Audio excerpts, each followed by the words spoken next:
we're kind of mild here. The rest of the country, it's been rough. It has been oppressively hot. I mean, even places like Chicago, Illinois, 101-degree heat indices today.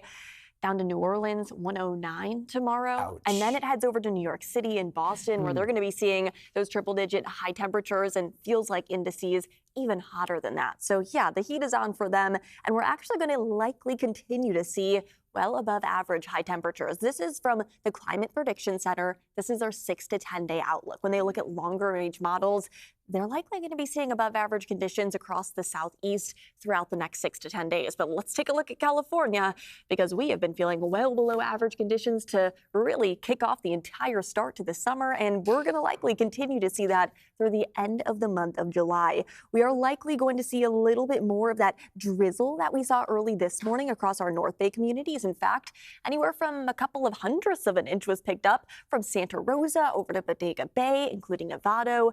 That was mostly this morning, while San Francisco down to Half Moon Bay over to Hayward and even the Oakland Hills. That was mostly yesterday and Monday that you picked up these couple of hundredths of an inch. It's better than what we normally see this time of year. And again, just one of the many reasons that we have been cooler than average. Right now, though, I'm going to take you over and show you a beautiful time lapse with a lot of fog to kick off our day. That fog quickly cleared back, peeled back, and we've seen a lot of sunshine across our inland communities. We also have seen a lot of sunshine, not just across our inland communities, but also for our coastal communities as well. Just look at our satellite and radar over the past 6 hours. There was a good amount of cloud coverage early today. That cloud coverage peeled back. And look at places like Half Moon Bay, Pacifica, all the way down to Santa Cruz. Sunny skies today. Those high temperatures were in the upper 60s. It was a really gorgeous afternoon out there, and I hope you all got outside and enjoyed yourself. Cloud coverage is likely going to continue to get thicker and thicker overnight. Once again, early tomorrow morning, it's going to be a cloudy start to the day. There might be a little bit of that mist and drizzle closer to our coast as well. Maybe 100th of an inch of additional rain, but honestly, it's not going to be a whole lot, as we are expecting a bit of a pattern shift to arrive. Up until then, though, we are expecting low pressure to continue to draw in more cloud coverage. And even with the cloud coverage tomorrow and slightly cooler temperatures, I just want to remind everybody that it's still summertime. The UV index is still at a 10 for most of the Bay Area, so please put on sunscreen.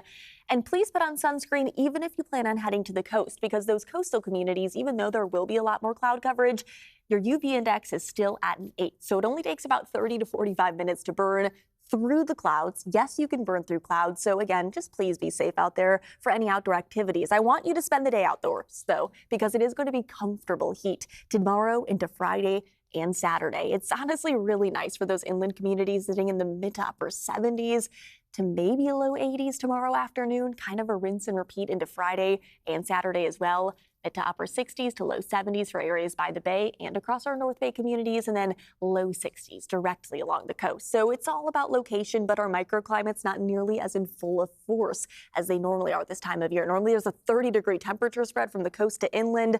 Tomorrow and through the rest of the week, yeah, there's maybe going to be a 10 to 15-degree temperature spread. As we step out through the later parts of this upcoming weekend, though, that's when a change will be arriving. You'll be noticing these temperatures getting deeper and darker in red of color. That basically means that the near triple-digit high temperatures will continue to build.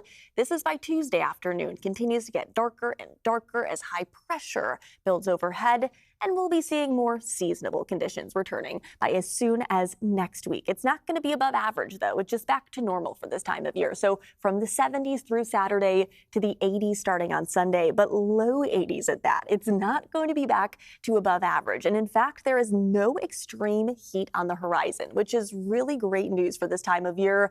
We normally see cool summers. We normally don't see this cool of summers, but I'm sure we are appreciating while we can before that pattern shift again arrives by Sunday and into early next week.